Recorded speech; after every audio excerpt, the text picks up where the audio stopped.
Buddy, we're here at Antietam National Cemetery. Of course, well, I think everybody knows me. I know there were a few people that weren't at the talk yesterday. I'm Kevin Pawlack. I'm surrounded by Mr. Shepherdstown, Tom McGrath, and Mr. Antietam, Tom Clemens here, and I'm just Kevin.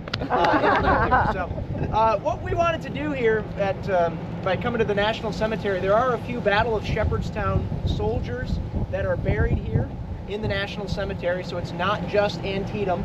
Of the 4,776 graves, Civil War graves, most of them are from Antietam. But this is really almost became the National Cemetery for Western Maryland once it was finally established on the 5-year anniversary of the Battle of Antietam on September 17th, 1867. President Andrew Johnson was here to offer one of the addresses to officially open the cemetery. As I mentioned, on the 5-year anniversary of the battle. We also want to set up what will happen during the Battle of Shepherdstown as well. And I talked about it a little bit in my talk yesterday with September 18th. I'm going to turn it over to Tom to really sum up the night of the 17th, Tom Clemens that is, the night of September 17th and September 18th as well, and we'll lay out Lee's plan, and then we'll do that for just a couple of minutes, and then we'll go into the cemetery and visit the graves of some of the soldiers from the Battle of Shepherdstown and talk about some of their stories. Tom, I'll turn it over to you. Well, thank you. Thank you all for coming out to the seminar. It's a great turnout. As you know, of course, the battle on September 17th, 1862, the bloodiest single year. You might move your microphone closer to you.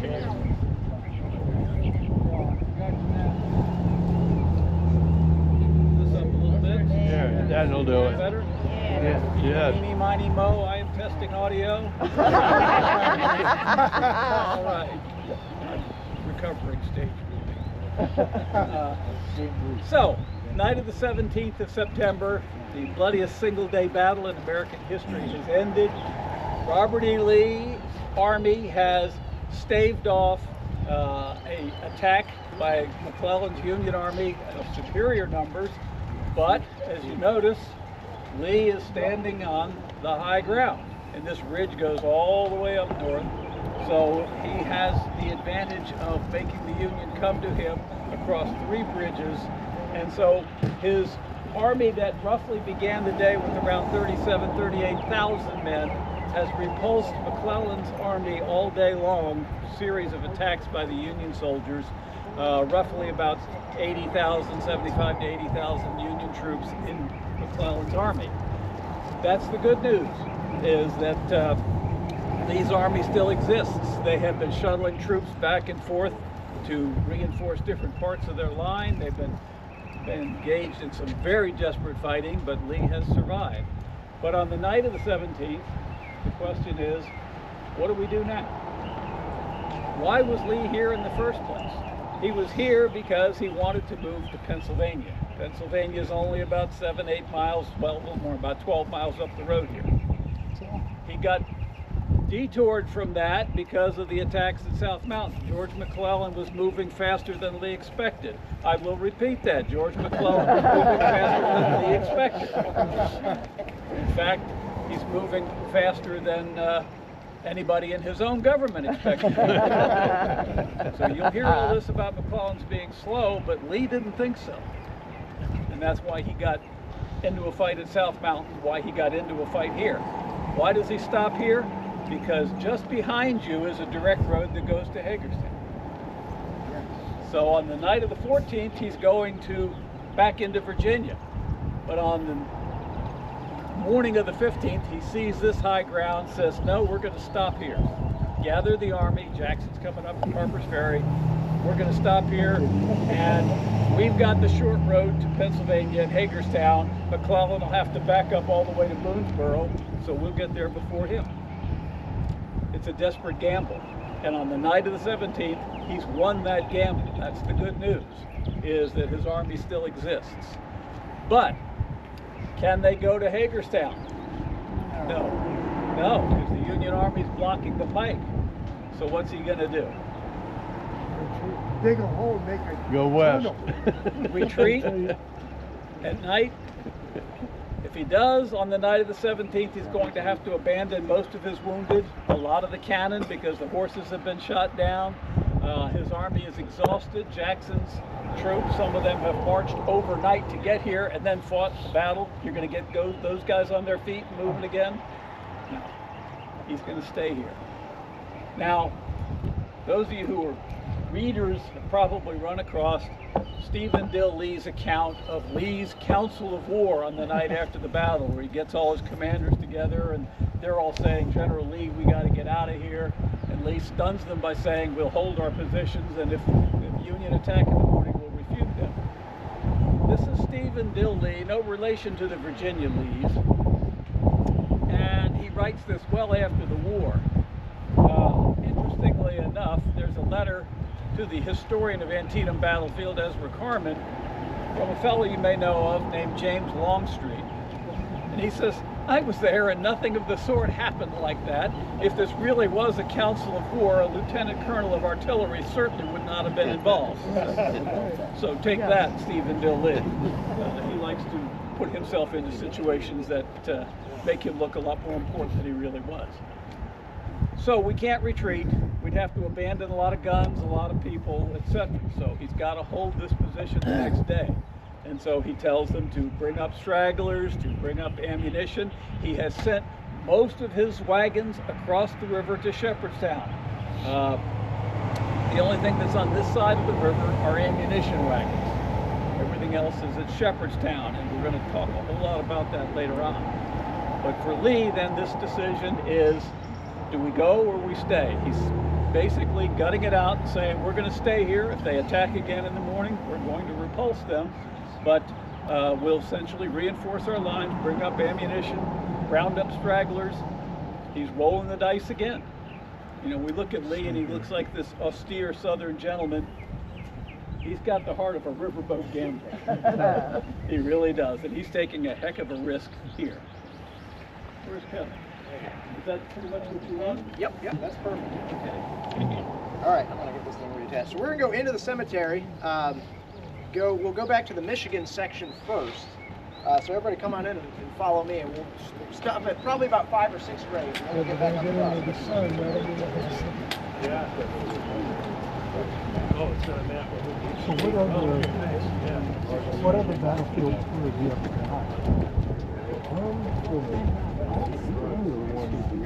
So you have a spare change.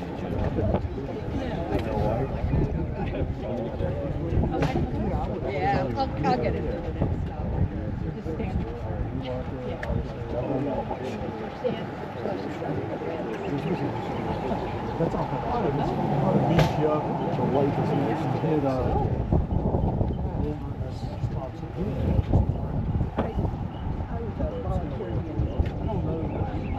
So I did all of Oh, it was? Well, some.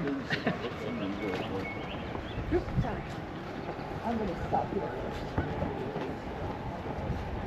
There's a restroom for you to be on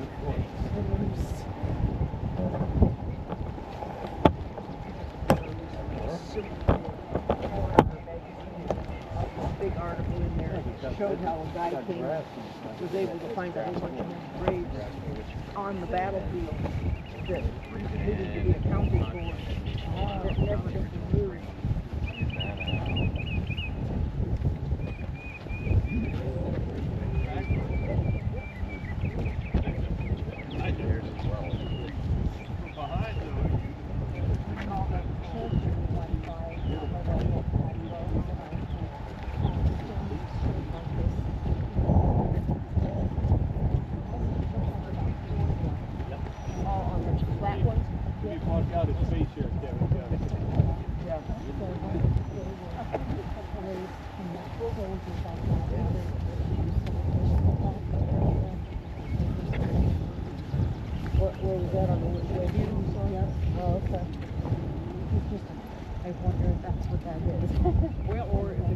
If it's a later cemetery, they may have been veterans that got buried in, didn't die in the battle, but got old or whatever.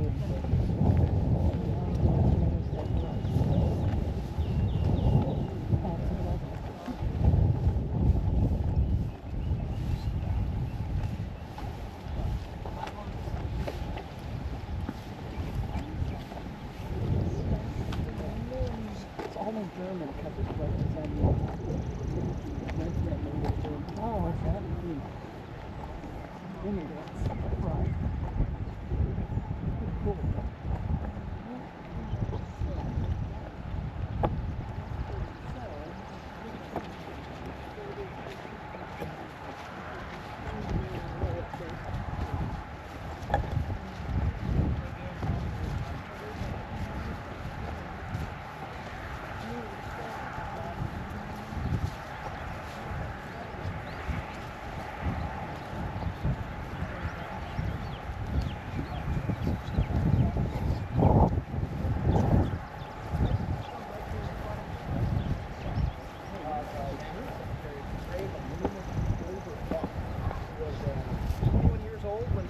In the 4th Michigan Infantry in June of 1861.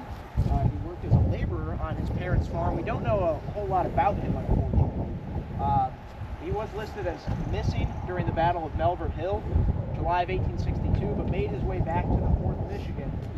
We'll talk more about the 4th Michigan. We'll talk a lot more about the 4th Michigan at our next stop and throughout the day. They're one of the units that would make the charge across the Potomac River at about dusk on the night of September 19th. And as they did so, by the time most of the 4th Michigan plunged into the Potomac River, Pendleton's rear guard was already starting to pull back, both the artillery and the infantry. So the 4th Michigan did not suffer that many casualties at all. I've seen some accounts saying they had a couple of killed. Most of the numbers seem to indicate one soldier killed, and that one soldier killed was Luman Buck, right here. John Bancroft of the 4th Michigan left this account, which I think probably talks about Buck's death. He said, toward night, the regiment is ordered to cross the river and take a battery which is disputing the passage. Sharpshooters along the bank. Captain Gordon is wounded. While going down the river, a fragment of a shell strikes the man in front of me, taking the top of his head and killing him instantly. And that man was probably Luman Buck, so he would have been about 22 years old, killed in the dash down toward the river on the evening of September 19th. Then again, of course, more Union troops would cross the next day. Those troops would be part of James Barnes's brigade, Charles Lovell's brigade as well. We have a couple of soldiers from the 22nd Massachusetts over in the Massachusetts section just here to my right that Tom McGrath is going to highlight, and then we'll head over to the Pennsylvania section and look at a few of the soldiers from the 118th Pennsylvania as well. So let's go over here and find Chauncey Knowlton.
Can you hear me okay?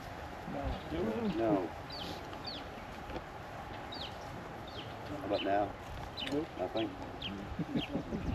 Channel 4, right? Yeah.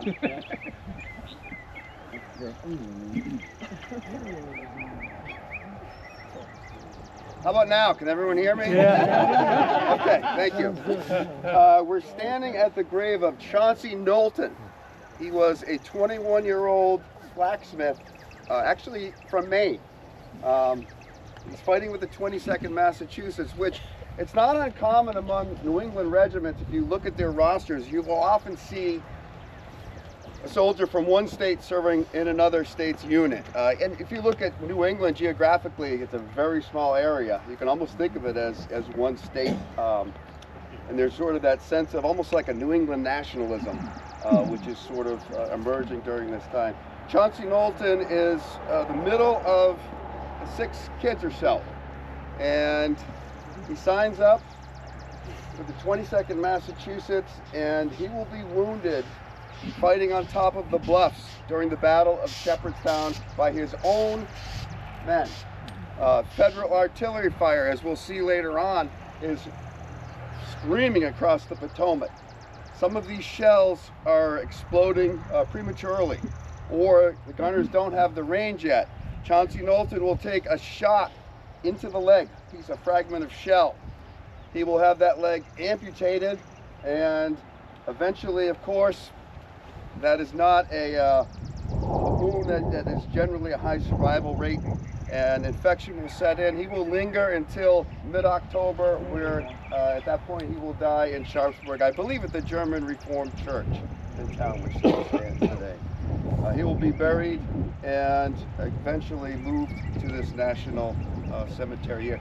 Just a note of trivia. This gravestone was featured on national TV. I mentioned this to some of you last night. During the 1990s, when they were putting out, the History Channel was making documentaries about battles. One of the Battle of Antietam documentaries, the camera must have been positioned right here because Chauncey Knowlton's grave is right on the screen at the end as the credits roll. So I think it's great that we're all here standing on this spot remembering people like Chauncey. Just a typical Civil War soldier, 21 years old. His dad was a blacksmith, so he was following in that trade. Of course, the war came and changes the course of his life, and here we are today. So, and I think it's also very special that we'll be standing on the very spot where that wound occurred, along with George Davis as well, who we'll talk about next. Try to get my microphone. It's on. Oh, okay. Sorry for blowing your eardrums out. Maybe it's outside your lane, but how come so many of the stones look a lot better preserved than others? That would be a Tom Clemens question. Yeah. Some of the stones look so much better preserved than the others. I don't know why. You know. I don't know that there's any particular reason why, but some look better than others. I'm surprised they haven't tried something that we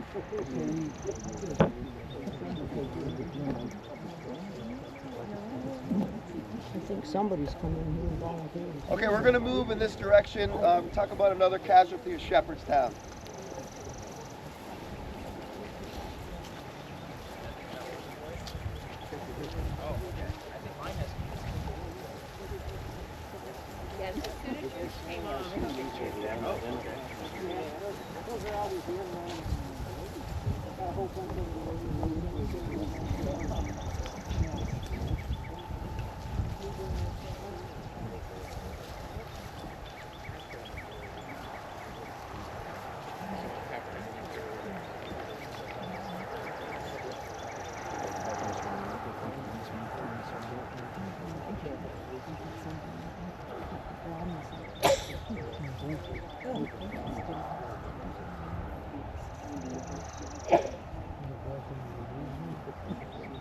So the battlefield's right over there. You're on the battlefield. All around us. Oh. Yeah. Cemetery Hill.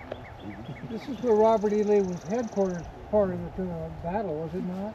Actually, we passed it on the way in. It's a little grove of trees. We could point that out on the way back. No, but during the battle, I think he was up on these heights. I'm sure he was all over the place, yeah. Okay, so we're standing at the grave of George Davis, another member of the 22nd Massachusetts, and I believe they were wounded by the same shot. That friendly fire that was coming in from the Maryland side of the Potomac, and like I mentioned, exploding prematurely. If you want to talk about suffering, I can't think of a worse case than George Davis. He's a 44-year-old, he's listed as a laborer in the census, and he's from Lawrence, Massachusetts, which is a huge factory town. This is the Industrial Revolution. If you go there today, you will see along the Merrimack River, you will see giant brick buildings, which have been repurposed now into offices and things like that. He's 44 years old when he enlists in the 22nd Massachusetts. He's got a wife who works as a housekeeper, so I get the feeling this is a very, lower middle class family, and they have a 7-year-old daughter, I believe.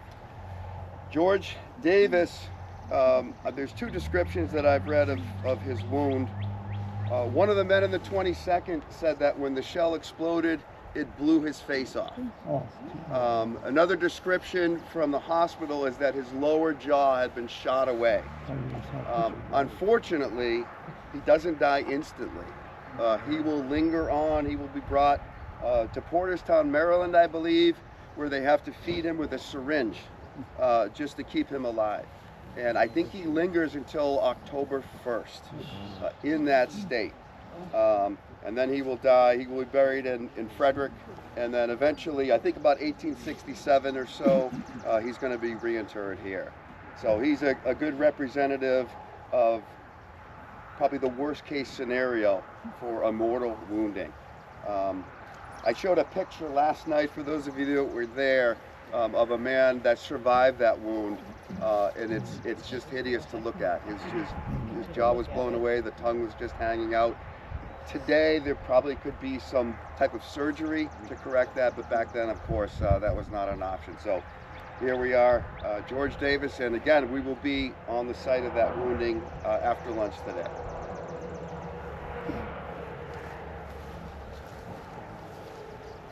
We're going to head on over to the Pennsylvania section. Can you all hear me now?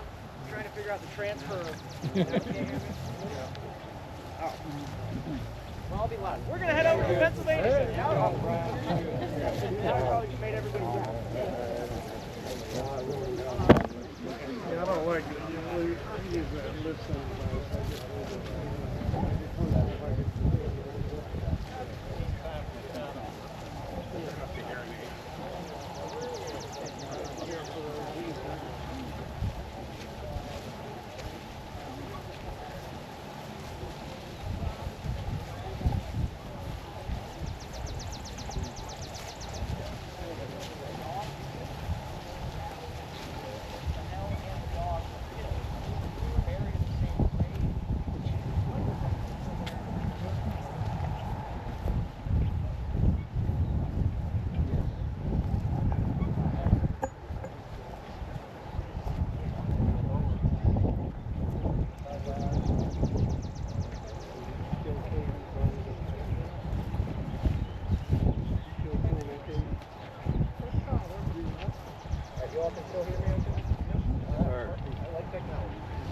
We're at the grave now. We're in the Pennsylvania section, which is the second largest section of the cemetery behind the state of New York, which is on the other side of the sidewalk. Because Pennsylvania and New York will dedicate some of the most troops of any state to the Union war effort. I think it was Pennsylvania was third, New York was first, Ohio was second. But anyway, the 118th Pennsylvania is going to be a story that we're going to delve into much more deeply this afternoon when we get near their position on the bluffs above Shepherdstown. I touched on them very briefly yesterday during my talk. This was a unit that had been in the Army for probably 3 weeks at most. The maneuver that they used to deploy into the line of battle on the Shepherdstown battlefield, the first time they used that maneuver was September 19th, out in the fields west of Burnside Forge. These guys are brand new, never fired their guns before in many cases, and they would get caught facing almost entirely by themselves the weight of 18th Division during the morning fighting on September 20th. So many of those soldiers would be killed. 269, in fact, became casualties of them. One of those casualties was this man here, Private Samuel Watson. He was wounded in the left leg and was taken into downtown Sharpsburg to the German Reformed Church Hospital, where the leg was amputated below the knee on September 21st. His condition actually started to improve. Amputations did save many lives during the course of the war, as gruesome as they might seem to us today. But his condition started to improve, but then slowly infection set in. He developed a multiple variety of symptoms and sicknesses, including diarrhea. And ultimately, his doctor wrote on October 13th, he said, or this October 11th, excuse me, the patient's system has been sinking. He has some diarrhea and tympanitis, and was restless and delirious during the night. He must die unless the whole stump, meaning the stump of the leg, is removed by an operation above the knee, and I have become sick of amputating thighs. October 13th, condition very low, pulse at times not perceptible, jaws and body rigid. The patient had a passage from the bowels during the night and passed water quite freely. Small doses of brandy and morphine were administered. No relief. And then on October 14th, they applied a large red poultice to the stump, trying to get it healed. The hemorrhaging occurred and he died the next day on October 15th. Rest here, of course, in the National Cemetery. One more grave I want to go down. 3590 here. Yes, this is Samuel Phillips. Did I say Phillips over there or Watson? Okay, good. I got it correct. Yes, this is Samuel Phillips. We don't know a lot about him. I couldn't find much information about him at all. He was married when he joined the 118th Pennsylvania. His wife's name was Marjorie. They had 3 children together. William was 8.5 years old, Emma was 7, and Lavinia was only 3 years old.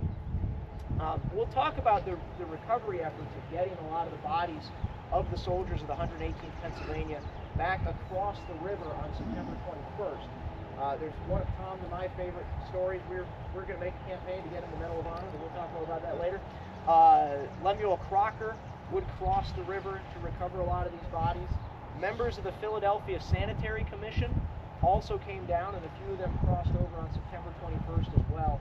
And in the ravine, that the 118th Pennsylvania went up and then came back down is where they found the body of Samuel Phillips, and he was identified simply by having a letter from his wife that was dated September 7th on his body. And of course, unfortunately, many of his children, especially his youngest child, really never got to grow up remembering her father. So this is just one of the many, many losses. And as I like to say in these cemeteries, you know, there's 4,776 dead Union soldiers buried here from the Civil War. But every death in the Civil War and everywhere serves as a ripple effect. We're thinking about all of the people that are impacted that knew these people back at home, dozens, if not hundreds, if not thousands of miles away from where these battles take place. Where's the 118? They come from Philadelphia? Philadelphia, yes. Okay. Yep, 118th Pennsylvania is from Philadelphia, known as the Corn Exchange. Small marker, is that unknown? Yes, this is an unknown soldier. Sometimes you'll see the number, the grave number on top, and then a smaller number underneath. That would indicate sometimes how many bodies are there. Now, when thinking about these remains too, Tom, correct me if I'm wrong, but in order to have, when they were bringing these bodies here from the battlefield to the National Cemetery, you had to have a leg bone, a rib bone, at the very least, and a skull. Was all that was needed for a body. So sometimes multiple bodies were dumped into graves like this. So if you see a smaller number here, that will indicate that there's more than one remaining. There's several other 118th Pennsylvania soldiers down the line, including their musician actually, is buried here. He died the day after the battle on September 21st. But from here, we are going to get back on the bus. We're going to go toward, where the bus is, we're going to go toward the Shepherdstown battlefield and onto the battlefield from here, making our stop at Ferry Hill. Make sure to get on your bus. Jack, do you want to say anything? Just restrooms in there. Oh yes, there are restrooms in the cemetery lodge building as well. If anybody needs to utilize those, we're going to get back on the bus.